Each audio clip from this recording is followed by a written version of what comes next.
आज 1 जनवरी 2025 को सभी बच्चे अपने मन में संकल्प लें, शपथ लें कि हम अच्छे रास्ते पर चलेंगे। अगर हमारे अंदर कोई कमी है तो उसमें हम सुधार करेंगे। ऐसी कोई बात असंभव नहीं है, ऐसा कोई कार्य असंभव नहीं है कि जिसे हम ठान लें और कर न सकें। सबसे पहले तो हमें क्या करना पड़ेगा, कोई बात ठाननी पड़ेगी कि हम इस रास्ते पर नहीं चलेंगे या ये रास्ता हमारे लिए सही है। दूसरी बात,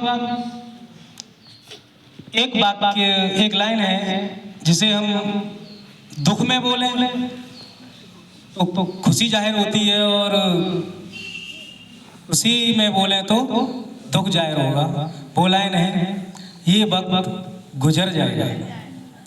अगर इसे हम ज्यादा खुश हो रहे हैं और इसे बोलें कि ये वक्त गुजर जाएगा तो हमें कैसा महसूस होगा? ये वक्त गुजर जाएगा, यानी हम हंसी खुशी से रह रहे हैं, बहुत अच्छे से रह रहे हैं और ये वक्त गुजर जाएगा तो हमें दुख होगा कि ये वक्त और चलने दो, ये गुजरना नहीं चाहिए। अगर हम परेशान हो रहे हैं, दुखी हैं और उस समय आपसे कोई बोल दे आके कि ये वक्त गुजर जाएगा, चिंता मत करो, तो उस समय पे अच्छा महसूस होगा कि कुछ समय की बात है, ये समय का पहिया है। हमेशा ध्यान रखें, कभी एक जैसा वक्त नहीं रहता है। ज़्यादा सुखी हो रहे हो, खुश हो तो उछलो मत, दुखी हो रहे हो तो उसे मनाओ मत, ज़्यादा दुख होकर मनाओ मत उसे। कितने भी अंदर से टूट रहे हो, कितने भी परेशान हो रहे हो, एक मंत्र आपको देता हूँ कि आप जब भी घर से बाहर निकलो, कितने भी परेशान हो, आप दरवाजा हंसकर ही खोलो। अगर आप कितने परेशान हो रहे हैं, आपका पड़ोसी, कोई भी पड़ोसी ये नहीं चाहता कि मुझसे ज़्यादा तरक्की करे, और वो क्या चाहता है कि ये परेशान रहे, कहीं ना कहीं काम में बाधा वो डालता रहता है और आपको परेशान करेगा। और आपने उसको एहसास करा दिया कि मैं परेशान हूँ तो और ज़्यादा परेशान करने की कोशिश करेगा। आप उसको ये कभी महसूस मत होने दो कि मैं परेशान हूँ। आप हंसते रहिए, मुस्कुराते रहिए, जैसी जिंदगी है जीते रहिए और सामने वाले को महसूस मत होने दीजिए। एक दिन जो आपको परेशान करेगा, परेशान करते करते थक जाएगा कि इस पे तो कोई फर्क पड़ ही नहीं रहा है। तो ऐसे बेशरम बन जाइए कि हमें किसी की बातों का कोई फर्क न पड़े। हम अपनी नज़रों में सही हैं, परिवार की नज़र में सही हैं तो सही है। सबके मन की करोगे तो खुश नहीं रह पाओगे। एक बात और, जो सबका भला चाहता है या सबकी नज़रों में भला बनना चाहता है, वो किसी का भला नहीं होता।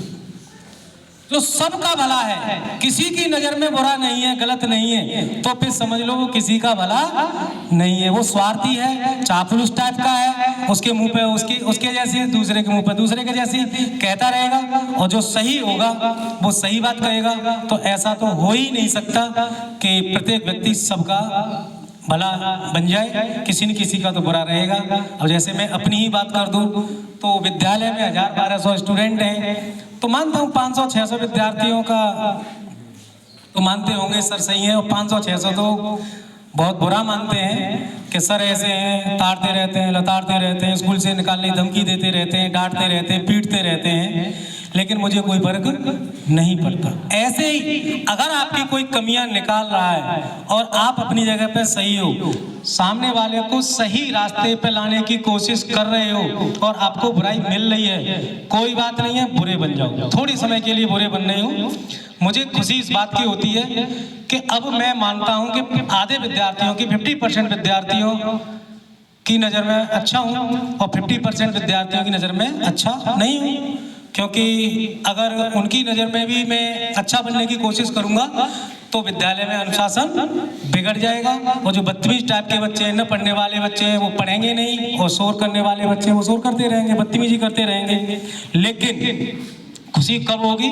4-6 साल बाद, जब ये बच्चे अपने पैरों पर खड़े होंगे, जिन्हें हम साधने की कोशिश कर रहे हैं, सही रास्ते पे रख रहे हैं, कभी भी मिलते हैं तो वो कहते जरूर हैं कि सर आपकी मार ने, आपकी फटकार ने, आपकी डांट ने हमें सही रास्ते पे रखा, और नहीं तो हम बिगड़ जाते हैं। तो शेष 50% का इंतजार करो, वो बाद में आप की तारीफ करेंगे। और बस मैं तो 100% इसी में मेरी तारीफ हो गई कि 50% हो, 50% बाद। लेकिन अगर अब 100% के चक्कर में रहोगे कि 100% विद्यार्थियों की नज़र में हम सही रहेंगे, तो आप 0% हो, क्योंकि 50% बच्चे जो सही हैं और 50% खराब हैं, और आपने नजरअंदाज कर दिया, क्लास में जो टीचर हैं नजरअंदाज कर दिया, तो बदतमीज टाइप के बच्चे हैं और वो पढ़ाने नहीं देंगे, तो उनका भी नुकसान होगा।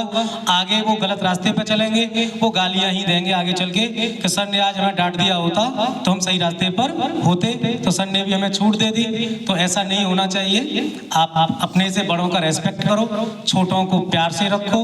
बस नई साल में मैं यही कहना चाहता हूँ। और अपने अंदर सहन शक्ति रखो। सबसे बड़ा बलवान आज के समय में वही व्यक्ति है जिसके अंदर सहन शक्ति है। जिसके अंदर सहन शक्ति नहीं है वो सबसे कमजोर है। आपसे किसी ने छेड़ दिया, डांट दिया, फटकार दिया, गाली दे दी, न कोशिश करो कि उसे प्यार से समझाने की, और थप्पड़ का बदला थप्पड़ में दे दिया, वो कहाँ तक जाएगा? थाने तक जाएगा, फिर कोर्ट कचहरी तक जाएगा, वो तो बर्बाद है ही है सामने वाला। और आप अपनी जगह पर सही हो तो आपकी भी लाइफ खराब हो जाएगी। तो कहने का मतलब है सहन शक्ति इतनी भी रखो कि छोटी मोटी घटनाओं को नजरअंदाज करते हुए आगे बढ़ते रहो। ये कहते हैं ना कि हाथी अपनी मस्त चाल चल रहा है, कुत्ते भौंक रहे हैं, हाथी पे कोई फर्क नहीं पड़ता है। अगर वो कुत्तों के पीछे मुड़ मुड़ के उनको देखता रहेगा, भटकारता रहेगा, तो वो हाथी आगे नहीं चल पाएगा। तो बस हाथी की तरह मस्त चाल चलते रहिए। अगल बगल में कौन क्या कर रहा है, कौन बक रहा है, बकने दो। वो अपनी जुबान को गंदा कर रहा है, करने दो, वो अपनी लाइफ खराब कर रहा है। तो मैं